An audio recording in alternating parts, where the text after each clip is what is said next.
For this year's ArtReach project, our class chose to help 2 local nonprofit organizations because of the work they do to provide special environments that restore vitality. The Maine Wildlife Park and the Maine Handicapped Skiing Organization work with community volunteers and donors to improve the health and well-being of both humans and animals.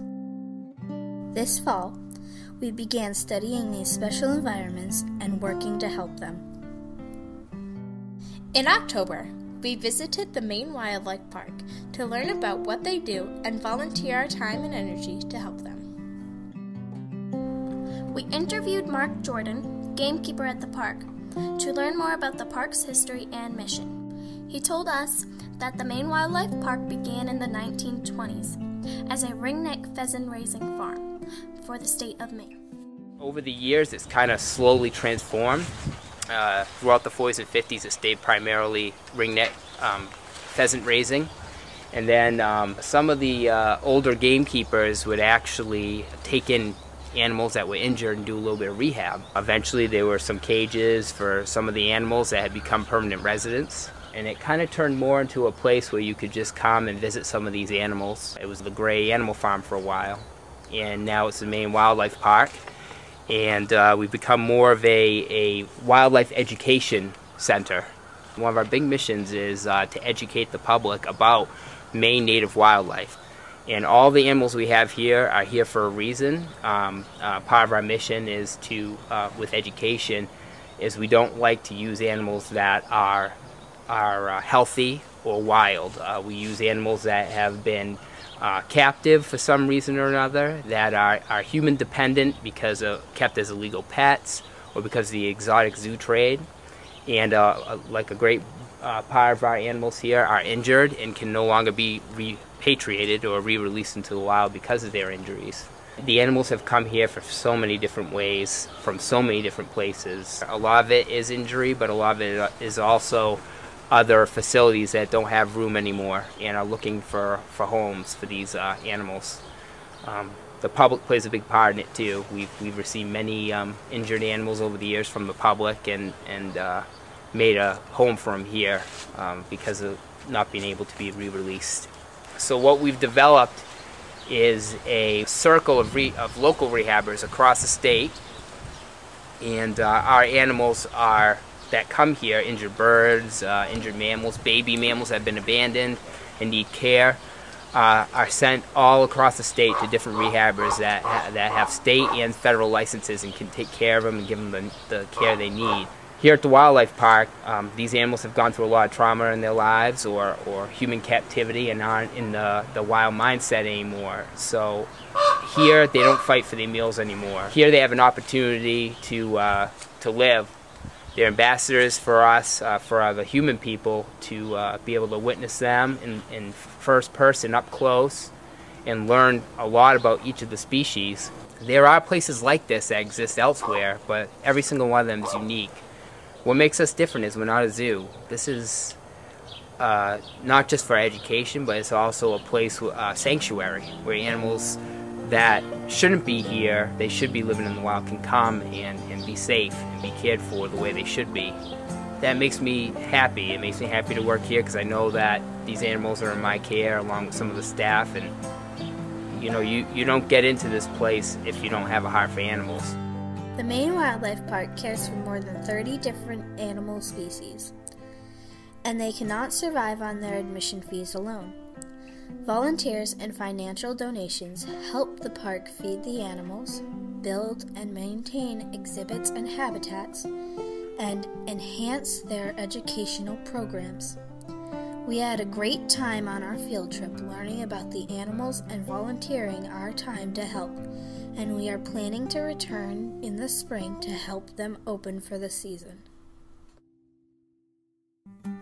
Our class has also been learning about the special environment created by the Maine Handicapped Skiing Organization.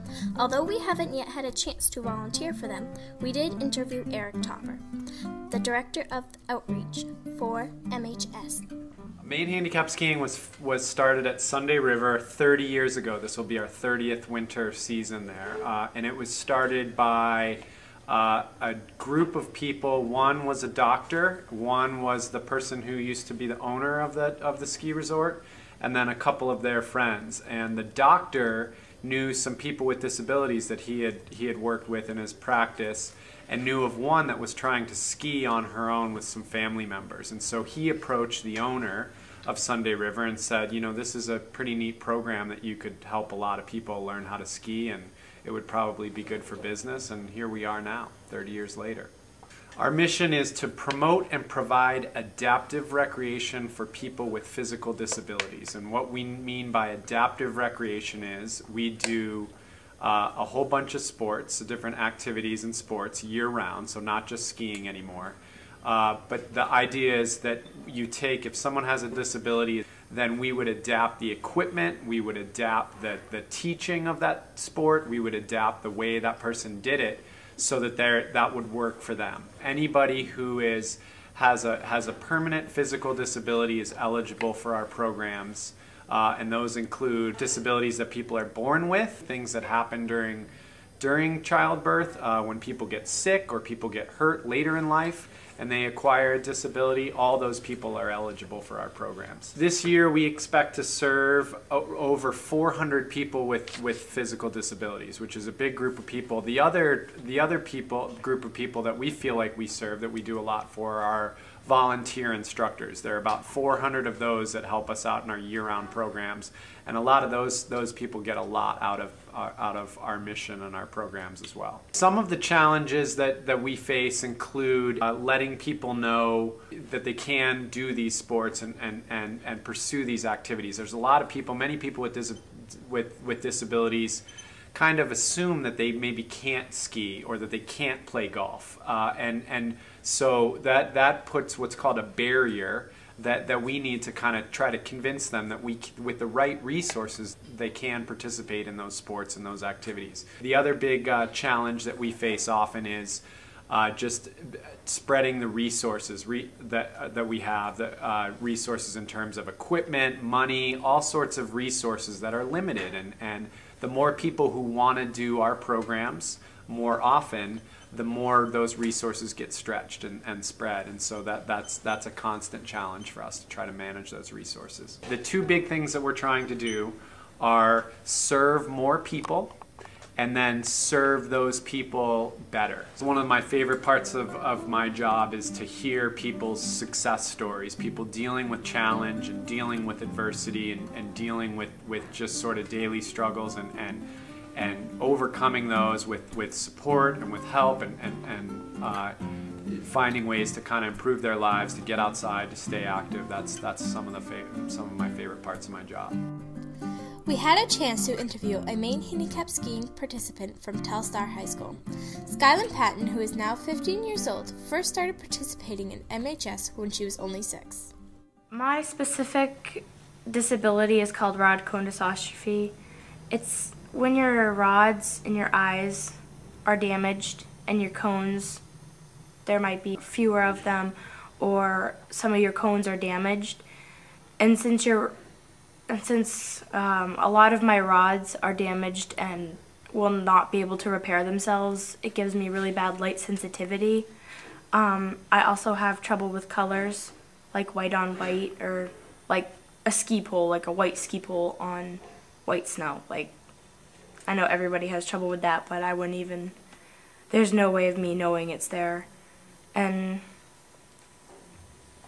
I've had glasses since I was 18 months old, so it's been a long road. Generally, I'll have at least one volunteer who skis in front of me, and they usually wear like a bright orange vest or something so I can see where they are all the time. MHS to me means a helpful environment for people who are different to come and be treated like they're normal.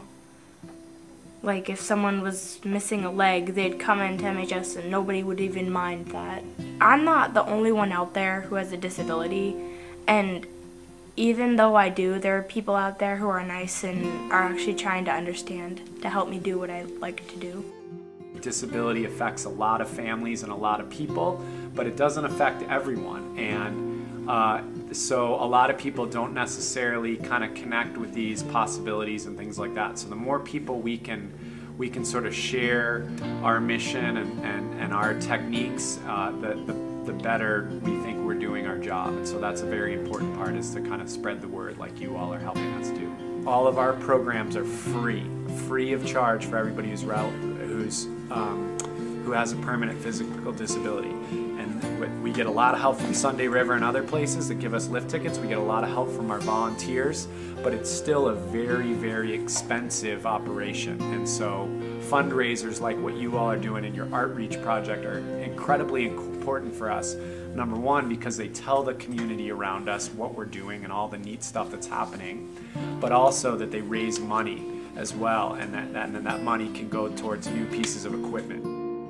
We are planning to volunteer for MHS this winter to support their efforts and experience their work firsthand.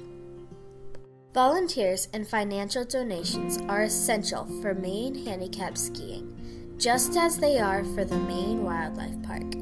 We hope that you will consider opening your heart for these two special environments restoring vitality.